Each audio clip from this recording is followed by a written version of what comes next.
Salut chers amis, aujourd'hui nous allons voir deux fonctions, lower et upper. À quoi vont nous servir ces deux fonctions? Alors tout de suite, allons dans notre environnement de travail SQL Developer pour voir cela ensemble. Donc ici j'ai la liste de tous les employés. Je vois là que le premier sur la liste a pour first name Donald. Donc moi je vais faire ceci, select star from employees, je vais ajouter une condition, donc where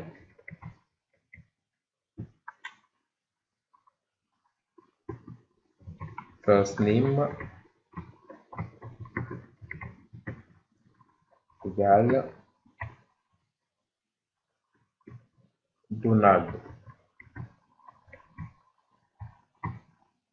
Donc moi c'est cette liste, du moins cette ligne là que je veux, avec pour first name Donald. Il n'y a pas d'erreur dans ma requête. Select star from employees where first name égale Donald. Donc j'exécute cela. Et qu'est-ce que je vois là? Zéro, donc zéro ligne sélectionnée. Pourquoi? Je reviens en arrière. Je vais faire simplement select star from employees.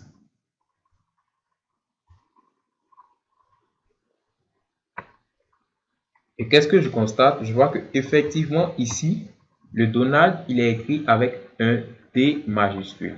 Donc si je viens là, que je corrige ma requête pour mettre un D majuscule, que je réexécute, j'aurai ceci, Donald. Donc le nom est bien là, il existe bel et bien. Sauf que nous, on avait omis de mettre un D majuscule. Donc, pour éviter ce genre de difficulté-là à l'avenir, on va utiliser une fonction soit lower, soit upper. Comment utiliser ces fonctions lower ou upper? Je viens ici, je fais select star from employees. Je vais mettre where, par exemple lower, donc la fonction lower, first name. Je marque là Donald comme ceci. Qu'est-ce que cela veut dire? Ça veut dire select star from employees where. Donc first name écrit lower ou dit first name écrit en minuscule est égal à Donald. Donc nous, on ne tient pas compte de Donald qui est là dans la base de données, mais on nous dit que le Donald que nous on veut, quand on l'écrit en minuscule, voici ce que ça donne. Je peux venir là et changer pour dire que le Donald que moi je veux, quand je l'écris en majuscule, voici ce que ça donne. Donc là, je vais mettre upper et cette fois-ci, je vais mettre ici en majuscule pour dire que le Donald que je veux, quand on l'écrit en majuscule, voici ce que ça donne. J'exécute. Et là, je vois bel et bien un Donald ici. C'est vrai que là, il est écrit comme ceci, mais moi, j'ai bien signifié dans ma requête que quand on l'écrit en majuscule, voici ce que ça donne.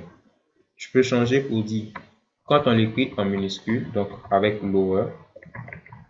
Et là, donc la valeur qui va être ici doit être bel et bien une valeur minuscule. Donc, je mets là Donald. Pour dire que select star from employees where, donc first name écrit en minuscule égale à Donald. J'exécute. Et je vois que j'ai toujours ma valeur Donald et le reste. Donc, lower et upper vont nous aider pour éviter d'aventure des inconvénients avec donc nos chaînes de caractères. Quand on n'est pas sûr de ce qui est écrit exactement dans la base de données, il est important d'utiliser soit lower, soit upper pour ne pas avoir des désagréments parce que si on ne marque pas cela, notre requête va aller sélectionner, donc va aller chercher dans la base de données ce qui sera entre les cotes ici et de façon exacte, donc caractère par caractère. S'il y a un seul caractère qui change, ne serait-ce que du fait que ce soit en minuscule ou en majuscule, ça va fausser donc le résultat que nous on veut. Donc pour éviter ce désagrément, on va utiliser soit lower, soit upper Et là, on n'a plus à se soucier du reste. On met soit la valeur en minuscule, soit la valeur en majuscule. Dernière remarque avant de clore cette vidéo, il faut dire que lower et upper sont des fonctions qui s'utilisent avec des data types, donc des types de données chaîne de caractères. Ce qui est évident d'ailleurs, on ne peut pas dire une valeur numérique est écrite en minuscule ou en majuscule. Merci, j'espère que vous avez pris du plaisir à suivre cette vidéo et à très bientôt. Ciao.